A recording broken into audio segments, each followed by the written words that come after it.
সুপ্রভাত বন্ধুরা, রত্নার ত্রিভুবনে সবাইকে স্বাগত। আজকে চলে এসেছে একটা ব্লগ ভিডিও নিয়ে। ছাদের থেকেই শুরু করলাম আজকে আমি আমার ব্লগ ভিডিওটা।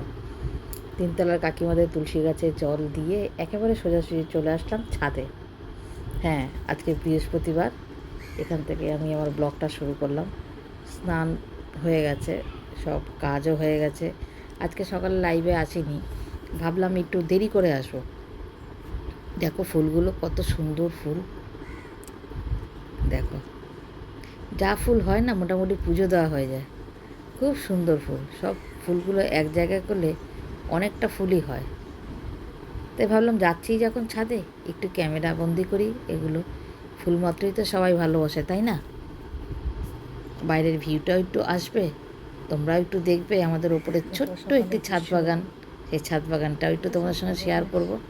দেখো সকালে চারিদিকের প্রত্যেকেই গাছ পরিবেশটা একটু শেয়ার করলাম। দেখো এখন বাজে প্রায় 7টা। হ্যাঁ, 6:30 তো স্নান করেই উঠলাম। তারপর ঠাকুর শয়ন টয়ন তুলে ঠাকুরঘর পুছে জল দিয়ে উপর আস্তে আস্তে, হ্যাঁ 7টা তো প্রায় ছুঁই হবে। এই বাড়িতেও দেখো, এই দেখো কুমড়ো ফুল দেখেছো? এই বাড়িতেও কত সুন্দর গাছ। দেখো আরেকটা হচ্ছে আমাদের বেল গাছ। এখান থেকে একটু বেলপাতা নেব, কচি বেলপাতা। কি চাই বলো, আর যেতে লাগে ফুল আনতে দোকানে। দেখো বেলপাতা, কচি বেলপাতা এই গরমে একটুখানি শুকিয়ে গেছে। আর এখানে তো নীলকণ্ঠ ফুল থেকে শুরু করে সব আছে। তা ফুলগুলো সব তুলে নিচ্ছি আমি এখানে। দেখো চুলটা ভেজা না, ক্লিপ দিয়েছি, সেই জামাটাও ভিজে গেছে। কিছু তো আনিনি ফুল তোলার জন্য, যে ঘটিটা এনেছিলাম জল দেওয়ার জন্য তুলসী গাছে, সেই ঘটিটা করেই ফুল নিয়ে যাচ্ছি। আমার না ভীষণ ভালো লাগে যে নিজের একটা ছোট্ট একটা মানে ফুলের করব, বাগান মতন করব। সেখানে সব ফুল রাখবো, দোকানে আর যাবো না ফুল আনতে, মানে ফুল কিনে আনবো না, আমার নিজের ফুল দিয়েই আমি ঠাকুরকে পুজো দেবো। তা তো আমার জায়গাটায় তো খুব একটা রোদ পড়ে না, রোদ যেখানে পড়ে যতটুকু পড়ে সেখানে ফুল গাছ হবে না। ওই গাছগুলো লাগাচ্ছি, হচ্ছে, গাছগুলো মরছে না, বেঁচে আছে ঠিকই, কিন্তু সেরকম বারবারন্ত না। ওইটুকুন মাটির মধ্যে কখনো হয়? শিমগুলো হয়েছে, শিমগুলো কি রুগ্ন, আর জায়গা নেই। আমি যে দেবো ওখানে একটু সার দেবো বা একটু মাটি অ্যাড করব, কিচ্ছু করতে পারছি না। ওই তাল মিষ্টির কৌটো, ছোটো কন্টেনার, ওটাই একটু ফাঁক করে সাইজ করে ঢুকিয়ে ওটার মধ্যে একটুখানি রোদ আসে, ওইতেই একটুখানি একটা তুলসী গাছ, একটা ওই শিম গাছ হয়েছে, একটা লঙ্কা গাছ হয়েছে, এই। আর একটা একটুখানি বীজ ফেলেছি, দেখি কি হবে জানি না। ওখানে একটুখানি নীলকণ্ঠ ফুলের যে দানাগুলো থাকে সেই ফেলেছি, তাও অনেক দিন আগে, এখনও চারা বেরোয়নি। দেখি কি হবে, ঠাকুর যদি চায় তো হবে। তা একটুখানি বড় জায়গায় বড় টব হলে ফুলটা ভালো হয়। এভাবে তো ফুল বলো, যে কোনো গাছ বলো, এভাবে তো হয় না। এদের অনেক পরিচর্যা করতে হয়, এদের অনেক নিয়ম আছে। আমি চাইলাম বসালাম সেভাবে হবেও না। সে যাই হোক, গাছে একটা ফুল রেখে পুরো গাছ খালি করি না, ফুল রেখে এখান থেকে ফুলগুলো নিয়ে যাচ্ছি।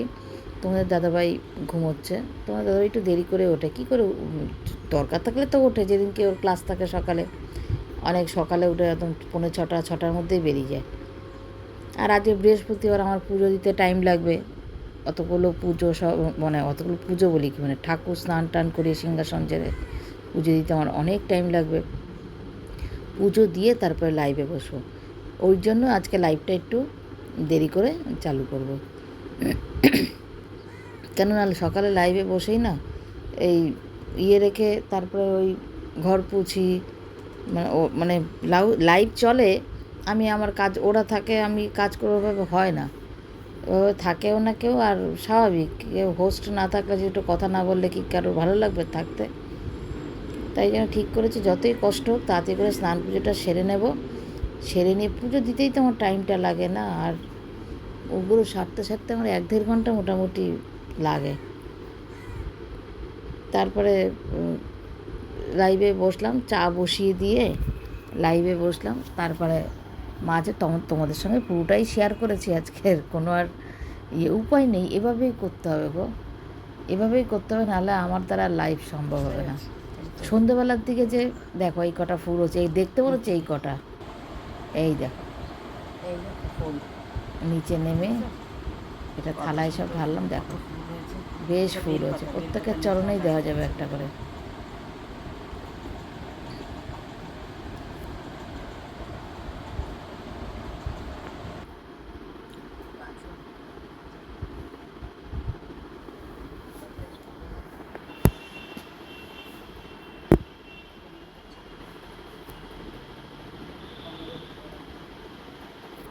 একটু গঙ্গার জল ছিটিয়ে নিলাম।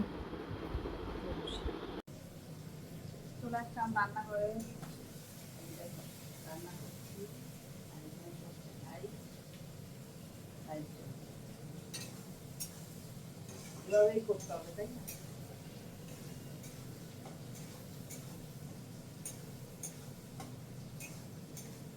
এখনো ব্রেকফাস্ট করিনি,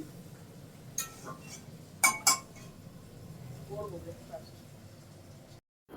এদিকে লাইভ চলছে, তার মধ্যে আমি একটুখানি ব্রেকফাস্টের আয়োজন করলাম। ভাত, গরম ভাত আর মাছের তেল ছিল, ভাবলাম চটপট হয়ে যাবে। তাও চটপট হয়ে যাবে বলতে খেতে বসলাম, তাও কটা প্রায় 11:15। আমার আর কর্তামশাইয়ের একসঙ্গে এক থালাতে খাবারটা গুছিয়ে নিচ্ছি।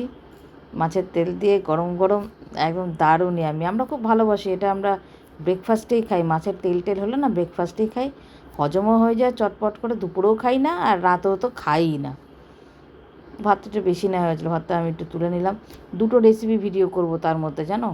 আগে ব্রেকফাস্টের পার্টটা আগে করে তারপরে ওদিকে লাইভটা চলছে, লাইভটা অফ করি। লাইভটা অফ করার পর তারপরে আবার এই কড়াইটা কিন্তু আমার অনেক বছরের পুরনো কড়াই নিয়ে অনেক ইতিহাস আছে। আমার শাশুড়ির হাতে কড়াইটা থেকে কিন্তু কেউ কিছু বাজে কমেন্ট করো না। প্রত্যেকের ঘরে আশা করি এরকম একটা কড়াই আছে কিন্তু, তাই না? এরকম একটা কড়াই দরকার হয়। কড়াইটা খুব পাতলা হয়ে গেছে, বলে না নাইটি যত পাতলা হয় কড়াই যত পাতলা হয় তত মায়া থাকে, সেরকমই। এই দেখো মাছের তেলটা, দেখো লোভ লাগছে না? দারুণ খেয়েছে, তেলটা একদম টাটকা ছিল, খুব ভালোও লেগেছিলো। চলো খেতে বসি। এবার খেয়ে নি। খেয়ে নি, সঙ্গে নিতে দাঁড়াও।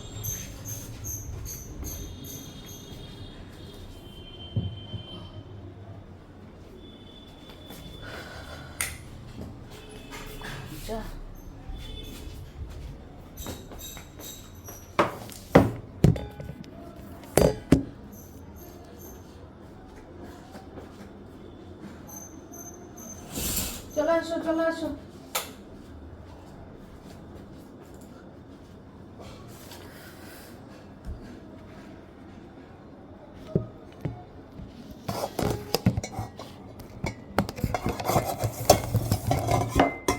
হচ্ছে শসা, আর এখানে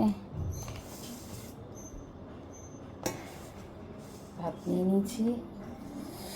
দাঁড়াও ফ্যানটা ছাড়ি।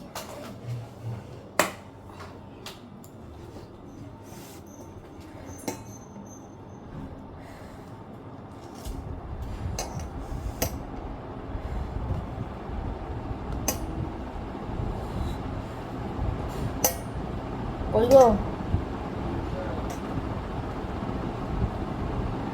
ভাতটা কি কম হয়ে গেল দেখো তো। তো এই দিয়ে তো বেশিরভাগ মুখ ফিরে আসে, বেশি খাওয়া যায় না। পরিমাণ মতো এনেছি, দেখো ভাত ঠিক আছে না? বেশি আনিনি।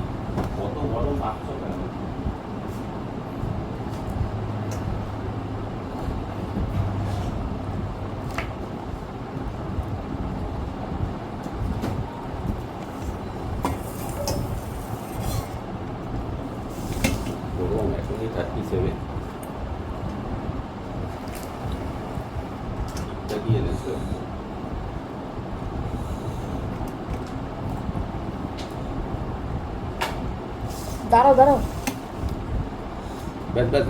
দাঁড়াও একটু না, খেয়ে নি।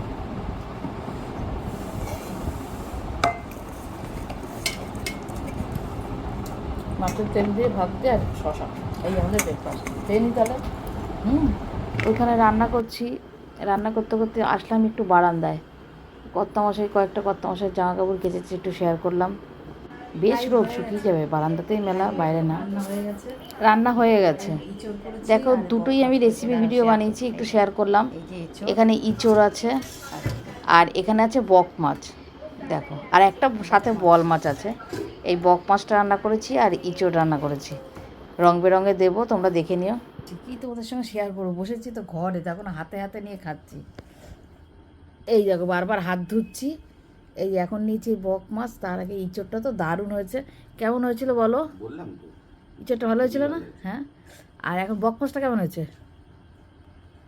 হ্যাঁ এঁচোড়ের থেকেও এটা ভালো হচ্ছে, খেয়ে দেখো। তাই?